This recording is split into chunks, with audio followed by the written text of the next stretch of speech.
塔利班政权是什么情况里头？他在上一次执政，在这一次可以重新回来。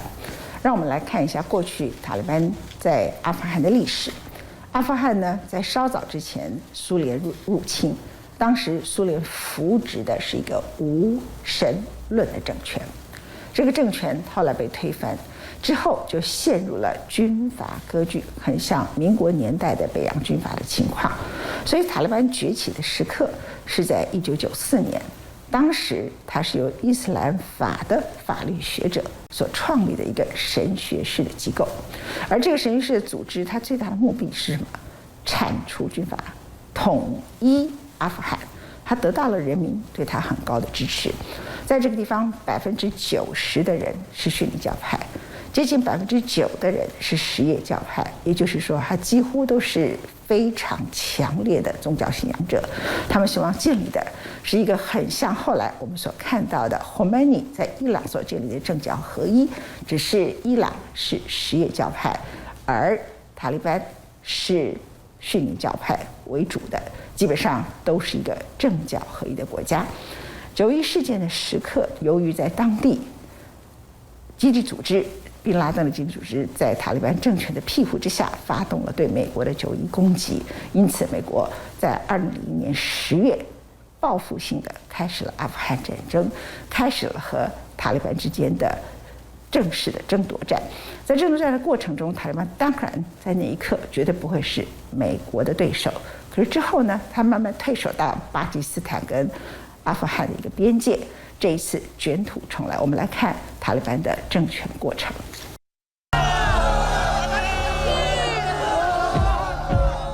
In the early 1990s, the Soviet Union was successfully pushed out of Afghanistan by resistance fighters known as the Mujahideen. These fighters were funded and supported by the CIA as well as other Western powers. In the civil war that followed, the Taliban was the most prominent group that emerged and successfully took over the country.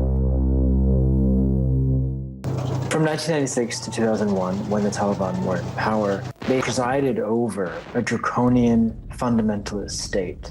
Girls' education beyond the age of 10 was outlawed. Public executions were common, as were stonings. Television was banned, and religious dress codes were strictly enforced. 塔利班普什图语中译为学生，最早以传播逊尼派伊斯兰教法的形式出现，之后形成军事团体。90年代中后，控制近90%阿富汗地区，首度掌权，稳定社会秩序，市井小民能安心做生意。在掌控初期获得民众支持，但同时以严刑律法统治，极度保守封闭，民众被恐惧支配。After 9/11, the US wanted them to hand over the man responsible, Osama bin Laden, who had trained in Afghanistan. They refused, so the US invaded, toppled the Taliban, and installed a government which they hoped would be able to run the country on its own. 20 years ago, anti-Taliban forces roared into Kabul, and we witnessed the Taliban flag taken down at the international airport. The days of compulsory beards were gone. Kites could be flown once again. The ban on women working or being educated was over. So too the public floggings and the public executions at the football stadium. 被推翻的塔利班从未放弃重掌阿富汗，建立遵循伊斯兰教法的国家，在乡下地区养精蓄锐，招兵买马，磨练战斗能力。2015年开始发起年度春攻，以占领更多地区，取得谈判优势。赌的就是美国总有一天会失去耐性，打包走人。期间还攻打美国敌营伊斯兰国，也持续攻击美国支撑的阿富汗政府，同时进行高难度和谈，还经营毒品交易，确保收入来源。Between $300 million and $1.6 billion a year. That's a pretty big range, and that's how much the Taliban are estimated to have earned every year as an insurgency. Now, a large part of that, as most of you have probably heard, has come from the opium trade, opium used to make illegal drugs like heroin. Now, drug harvests are believed to have hit $460 million for the Taliban last year. But in recent years, illegal mines have become a growing source of revenue. One recent estimate by the UN put last year's take at a whopping $464 million. 塔利班年收上亿美元，组织庞大，巅峰时期估高达20万名成员。这些成员加入，因为不满政府无作为，因为自己的家被美军轰炸，因为找到认同归属感。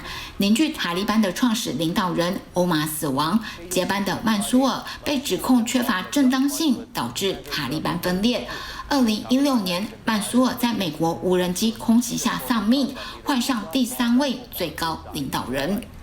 They're currently led by Supreme Leader Hibatullah Akhundzada. He took over when his predecessor, Akhtar Mansour, was killed in a US drone strike in 2016.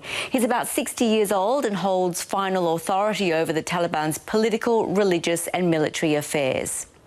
Second in charge is Mullah Abdul Ghani Baradar, one of the co-founders of the Taliban and now head of the political office in Doha. The deputy leader of the Taliban and the man widely expected to be Afghanistan's next president arrived in the southern city of Kandahar Tuesday after a 20-year exile. Mullah Abdul Ghani Baradar co-founded the Taliban alongside the notorious late Mullah Omar. In 2018, at the request of the Trump administration, he was released from a Pakistani prison to join a delegation at peace talks in Doha. He has been seen as a moderate voice among the hardliners. 被认为是最有可能的阿富汗新总统人选巴拉达尔，谈判对手形容他安静沉稳，难以看出心思。谈判桌上不常发言，但陷入僵局时就靠他出手化解。他是塔利班的政治事务领导人，主导和美国与阿富汗前政府的和谈。8月17号和卡达外长在杜哈会面，讨论阿富汗现况，为和平转移政权做准备。Now they're even ready to talk to each other, to others, in order to establish a government. They haven't been in a hurry to establish their government. It looks like Qatar and all the countries that have mediated are encouraging them to talk to other people. In the Taliban's first news conference since they overran the country, spokesman Zabiullah Mujahid, who has never shown his face publicly until today, sat down with Afghan and international journalists. The messaging was clear.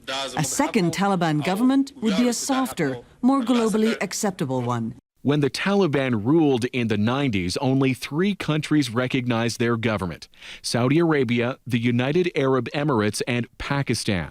This time, there are signs heavyweights Russia and China are considering support too. 第2度掌权，塔利班积极争取国际承认，为这一刻来到早就开始做准备，接受外媒采访，重塑形象，公开生活在塔利班控制下会是什么模样。A man who teaches maths to a classroom full of girls, a surprising scene in Taliban country. People say many bad things about the Taliban, but they're wrong. They let both boys and girls go to school because it will benefit the next generations. Until now, our generations have been deprived of an education because of the war.